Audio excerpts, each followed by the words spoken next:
All right, let's get started here on looking at the net force on particle A. The first thing I would want to do here is look at the geometry of my situation here. And in finding the net force on this particle, I care about how far it is away from the other two particles. So one of the things I care about here is the distance between A and C. So I can look at that distance. That'll be A root 17. And I no longer need the distance between C and point P that I used on the previous problem. So I can actually just get rid of that. Okay. So I also care again about the angle here. So I'll go ahead and label an angle. Doesn't matter which one. I'm going to choose this guy up here. Label this angle as theta. And now I'll consider the free body diagram for particle A. So I can do that here. Always a free body diagram when you're considering force on a body. So in this case, I already have my sign convention from the previous part of the problem, so I'm just going to continue that. Positive upward, positive rightward. Notice the sign convention is also added to the free body diagram. And I now analyze this physically. So particle A, I see that it's going to be attracted to particle C. So I can go ahead and put that in. I'll label that F sub AC, the force between A and C, and I'll pop in the angle that I have already defined. And then I see that particle A is also attracted to particle B because they're opposite signs.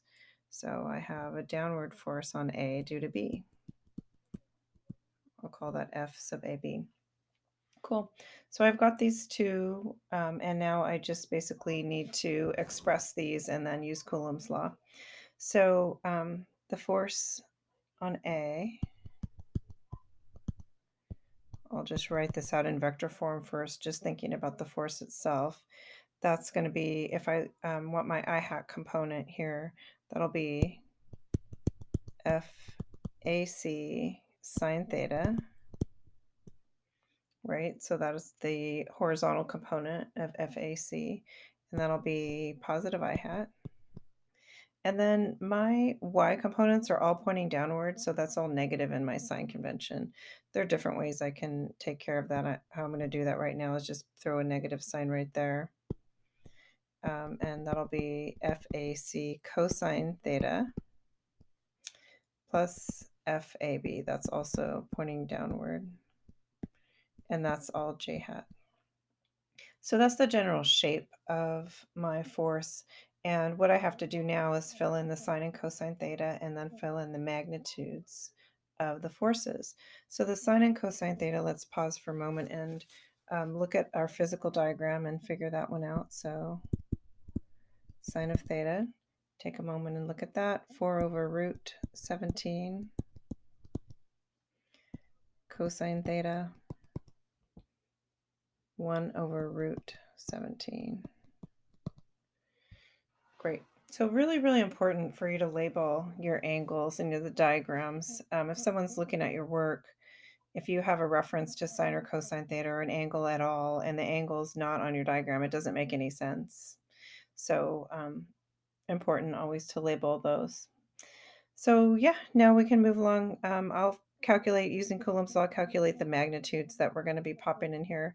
So magnitude of the force between particles A and C, K times magnitude of particle A, just Q, magnitude of particle C, 5Q. Again, we drop the signs here. Divided by the distance between them squared. So that's going to be 17A squared for A and C. And then the force between A and B, K times charge magnitude A, charge magnitude B, 3Q. Now the distance between A and B is 2A, so that becomes 4A squared in my denominator. All right, so I have those figured out. That's all I need to finish describing this. Now I can write out the force on particle A due to the other two. It's going to be f sub ac. So I'll simplify that a little bit, and I'll write that as 5kq squared over 17a squared times sine theta, which is 4 over root 17. That's all I had. Minus FAC, which is, again, 5kq squared over 17a squared, cosine theta this time, so that's 1 over root 17, plus FAB, so that will be 3kq squared over 4a squared, and that's all j hat. So this here is in terms of my givens, and in unit vector notation, which I want, that is the net force on particle A. So let's move along and now work on the net force on particle B, just to have a little bit more practice at this. So net force on particle B, and again, I don't need, no, we're not caring about point P anymore, so let me just get rid of that stuff there. Okay. So now if I'm looking at particle B, I care about how far it is from particle A, and I care about how far it is from particle C. So now I care about that distance right in there. And this situation has really nice symmetry. So I know that that's going to just be the same as it was for A there. So I've got A root 17 there. Okay, cool. And then my sine and cosine too. I need to label the angle. I'm going to use a symbol that I haven't yet used for this particular setup. So I'll go ahead and use beta here. Better to do that than to keep reusing theta or keep reusing phi. Phi is my favorite, but even that I only want to use once per problem, just so it's clear to the reader and to myself what I'm talking about when I use that symbol. So sine of beta, again, we can look at our right triangle there, 1 over root 17, cosine of beta, 4 over root 17. So if you're wondering, why does she sometimes use an angle with respect to the horizontal, and why does she sometimes use one with respect to the vertical, I want you to be flexible in that way and not need to have it always one particular way. Whenever there's that rigidity in, needing to, like, I can do this problem if all the angles were written in this way, then that's a little bit of a weakness. So we want to try to build in flexibility into our practice. So there's our sine theta, our cosine theta. And so let me go ahead and draw out my free body diagram. And now I'm focused on particle B. So particle B, I'll put my coordinate system in here. Again, using the same sign convention that I've been using in this problem. There's no good reason to change it up.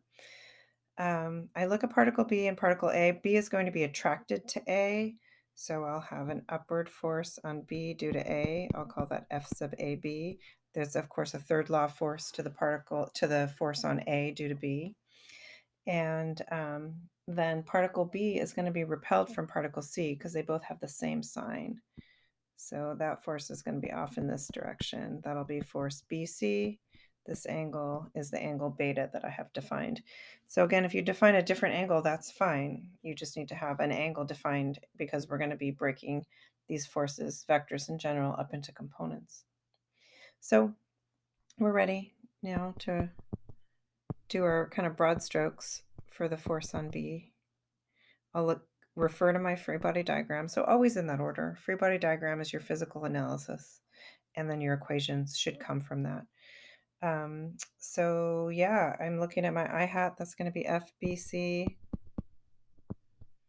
cosine of beta, and that's to the left, so that's going to be negative I hat direction. And then I'll go for my vertical components here. F sub AB, all upward, minus FBC sine of beta, and that is j hat, applying my sign convention there. So I have sine and cosine hashed out. I need to figure out the magnitudes for the other forces, though. So I can do that. Force between B and C using Coulomb's law. K, magnitude of B is 3Q. Magnitude of C is 5Q. Divided by the distance between them squared, so that'll be 17A squared. Force between A and B, we've already done this one previously. Magnitude A is Q, magnitude B is still 3Q. Distance between them is 2A, so that becomes 4A squared in the denominator. Okay, so now I'm ready to go to my final expression here. F sub B. Let's see, FBC, so I'll simplify a bit here. 15K Q squared over 17A squared times cosine beta, so that'll be 4 over root 17. And that's all going to be negative I hat. I like the negative sign there better than at the beginning. It can get lost when it's adjacent to an equal sign. Plus, now my j hat term, FAB, that'll be 3KQ squared over 4A squared minus BC, which is 15KQ squared over 17A squared times the sine of beta, 1 over root 17. And I've got a j hat right there. So that is the net force on particle B due to the other two particles.